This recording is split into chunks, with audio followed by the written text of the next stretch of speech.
Naravno da svi želimo imati zdrave i kvalitetne biljke. Tražimo način da ih sačuvamo od oboljenja i štetnika, a prvo što u ovom procesu moramo znati jeste to da zdravlje za biljku počinje iz korijena. To znači da je dobro hranjena biljka i zdrava biljka, otporna na vremenske uslove, temperaturne oscilacije, nametnike i druge vrste oboljenja. Tu nam se naravno nameće pitanje kako to pravilno i bez nekih umjetnih preparata dati biljkama ono što im je potrebno.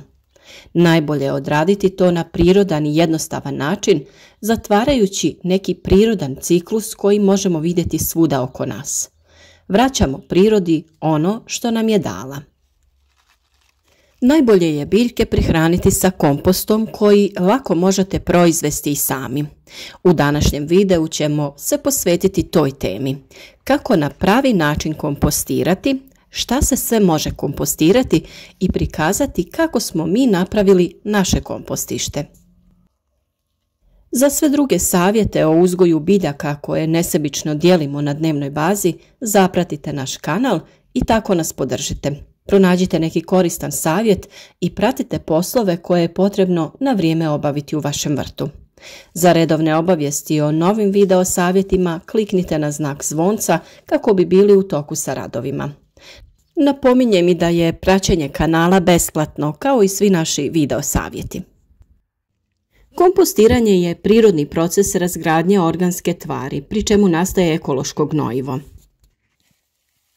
Važnu ulogu pri ovom procesu imaju aerobni mikroorganizmi koji biološki razlažu organski otpad, pri čemu na kraju procesa nastaje humus.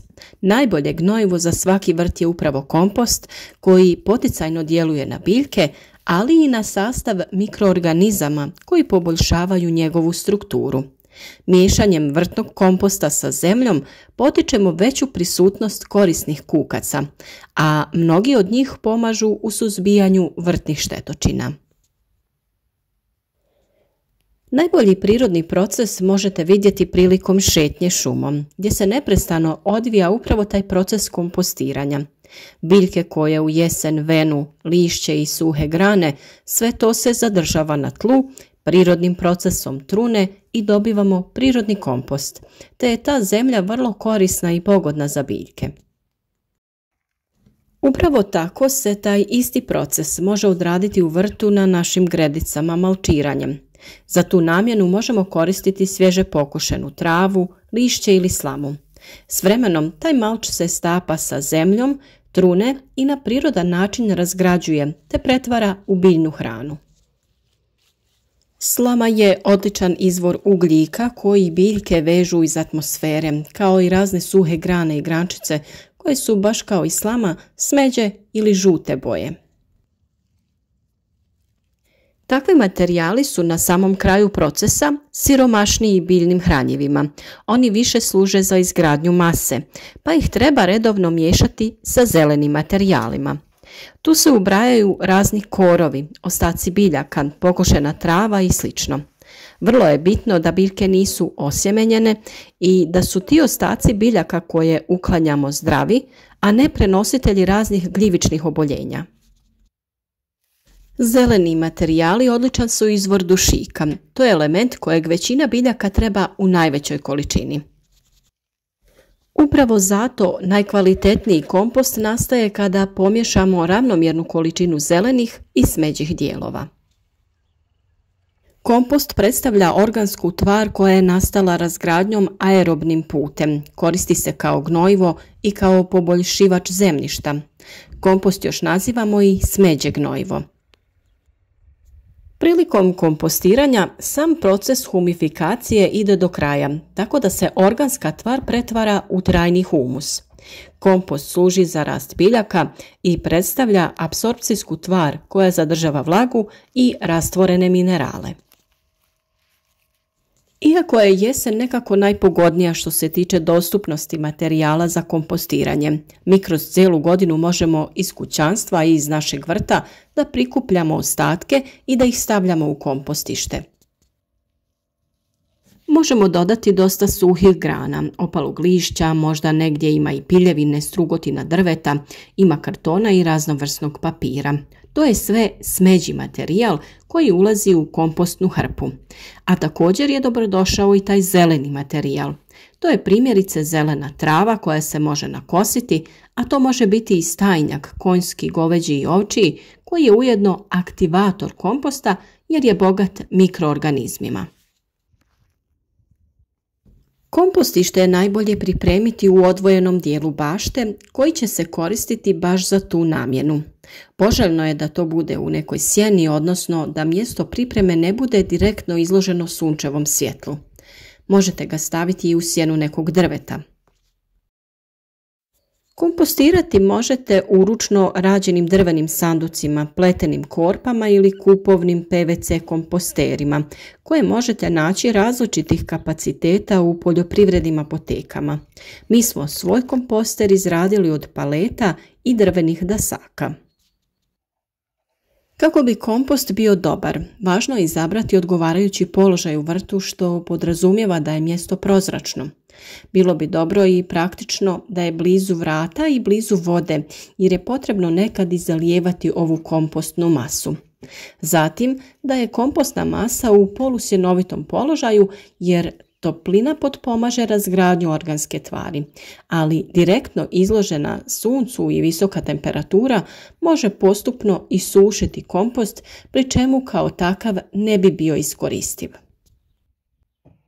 Zemljište na kojem se postavlja kompostna masa mora biti rahlo i dobro drenirano, jer u protivnom zadržavanje vode može dovesti do propadanja.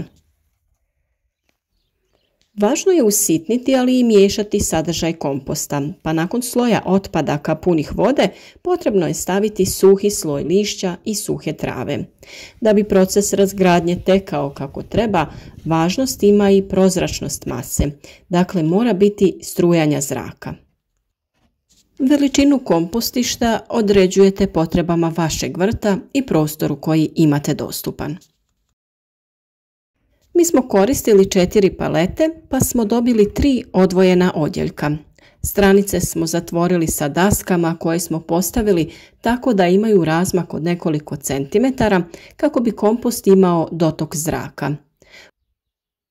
Na površini za kompostiranje prvo se postavlja donji drenažni sloj u visini od 10 cm i on se sastoji obično od nekih grančica, stabljika suncokreta, kukuruzovine ili slame. Nakon toga naizmjenično ide sloj svježih i suhih organskih otpadaka. Na 2 do 3 mjesta možete dodati i sloj svježeg stajnjaka koji se dodaje u cilju ubrzavanja razgradnje, a kao zamjena za stajnjak mogu da posluže i odgovarajući preparati za kompostiranje koje na tržištu možete kupiti u tečnom ili granuliranom obliku. Na kompost bi kao završni sloj bilo dobro staviti list ili slamu kako bi ga štitila od isušivanja i čuvala vlagu. Ili možete napraviti pokrov od istog materijala od kojeg je i samo kompostište. Samo je bitno da ima protok zraka. Osnovni uslov adekvatnog kompostiranja i samog početka procesa razgradnje organske tvari su odgovarajuća vlažnost, temperatura i zrak. Pri visokoj temperaturi dolazi do isušivanja kompostne mase i kao takva ona nije upotrebljiva. Također previsoka vlažnost ili čak stagnacija vode nije preporučljiva jer dolazi do kvarenja i truljenja kompostne mase i ona također ni tada nije iskoristiva. Ako se pregrije, prva potrebna radnja je zalijevanje i preslagivanje. Ako je kompost previše vlažan, ako nije bio dobro pokriven, treba ga jednostavno rasturiti, to jest rastresti i pustiti da se malo posuši. U ovaj prvi odjeljak ide svježa materija koja se tu postepeno razgrađuje. Kada se uoči da je krenuo proces kompostiranja, potrebno je miješati kompost kako bi se proces bolje odvijao. To se radi svako 15 do 20 dana, a najmanje jednom mjesečno. Tako se prozračuje i kontrolira stanje. Otprilike na polovini procesa prilikom miješanja premještamo masu u drugi odjeljak gdje se kompostiranje nastavlja. Time oslobađamo prostor u prvom odjeljku kako bi stavljali novi materijal za kompostiranje. Kada je masa u drugom odjeljku gotova sa procesom, prebacujemo je u treći odjeljak gdje je gotovi kompost koji možemo po potrebi koristiti u vrtu. I na taj način uvijek imamo dostupnu određenu količinu za prihranu biljaka, a u prva dva odjeljka imamo mase u različitim stadijima koje se razgrađuju. Kvalitetan kompost, bez obzira na koji način se priprema, mora imati odgovarajući odnos ugljika jer je on izvor energije i dušika ili azota koji je osnovni element ishrane biljaka.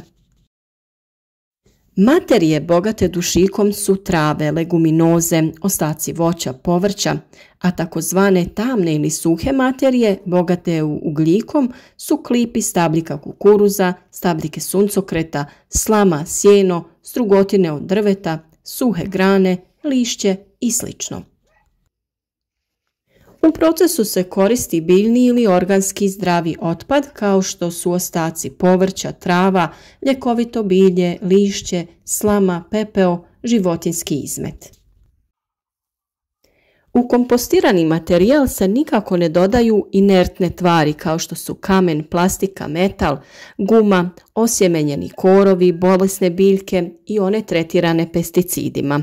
Također ne stavljaju se ostaci kuhane hrane, masti, ulja, niti ikakve kemikalije, boje, lijekovi i sl.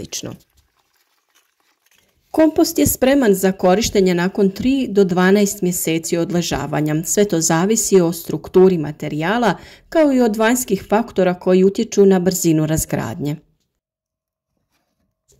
Ovdje vidite kako jednostavno napraviti mobilnu stranicu koju ćete moći skidati kada trebate raditi prozračivanje i premještanje komposta. Lako se skida i montira kako bi imali lakši pristup, a da kompostište ipak bude čvrsto i stabilno. Kada uočimo da je kompostna masa potpuno razgrađena i rastresita, kada ima miris šumske zemlje te je tamno smeđe do crne boje, smatra se da je kompost zreo i spreman za upotrebu. Ako kompost ima svjetliju boju, još je neprijatnog mirisa i ako kompostna masa nije potpuno razgrađena, kompost tada nije zreo. Preporučuje se kompost prije upotrebe prosijati kako bi bili odstranjeni dijelovi koji se još uvijek nisu razgradili. Sam proces kompostiranja možete odraditi u manjim posudama, pa čak i na balkonu za vaše balkonsko i sobno bilje, koristeći ostatke iz kuhinje i eventualno nešto što možete skupiti u prirodi. Kompost pripremljen na ovaj način može se koristiti kao organsko hranjivo u količini od 5 do 10 kg po kvadratnom metru. Često se od komposta sa dodatkom treseta i pjeskovitog zemljišta pripremaju zemljišne smjese kao na primjer za uzgoj povrća u zaštićenom prostoru. Iskoristite i vi ono što vam je priroda dala. Napravite prirodni kompost, prihranite vaše biljke, osigurajte im potrebne nutrijente, neka budu zdrave, jake i plodonosne. Ukoliko vam je ovaj video bio od koristi, bilo bi nam drago da ga podijelite sa vašim prijateljima na društvenim mrežama kako bi i drugi ljudi saznali koji je to pravilan način kompostiranja. Ako vam se video sviđa, ostavite like, a naravno zapratite naš kanal kako bi slijedili naše savjete za još jednu uspješnu sezonu vrtlarenja.